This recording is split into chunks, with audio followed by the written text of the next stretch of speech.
What's up, everybody? I just wanted to show you a demonstration of what can be done with a good properly set up aquaponics setup. This is a 6-month-old home built system. I have some spinach to the left. This is some barley grass that my cats eat. This is a wild lettuce in the middle. This is a rainbow chard. These are bigger than my hand, and I'm 6'3". Some leaves in the back. This is a purple LED light that kind of lights up everything. There's some pictures, surfboard obviously in the background because it makes a good backdrop. I don't know why. I live in California, so you need to put stuff on the walls. I got cilantro.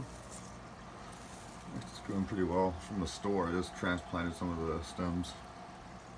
And 20-gallon fish tank with 5 pond-sized goldfish. They've been in here for 6 months. They were 1 inch long when I got them.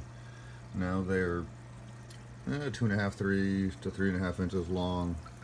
They're massive, and I don't change the water ever. This entire setup filters the water enough to where you don't have to change out the water. And there's a lot of algae. I do have one pleco in there, but every time I add some iron supplements through algae or the seaweed supplements I add, I get a little algae bloom, and I'm alright with it. It looks ugly, but the pleco eats it. It sucks out some of the nitrates, so it keeps the water a little bit cleaner.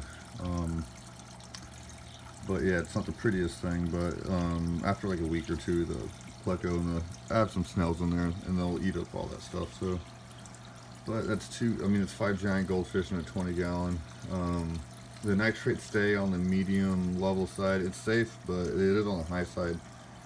But it does, the plants grow pretty quick. So, but these guys would be transferred in. I'll probably transfer them into a 50 to 75 gallon outdoor setup here in the near future. So, but yeah, you can be done. A lot of pet store people say you can only keep 1 goldfish per 20-gallon tank, but that's okay if you have a traditional setup and you change the water every month and you don't have aquaponics. But with aquaponics, you basically just add water that evaporates, and it stays pretty clean and safe for a pretty big fish. So, thanks.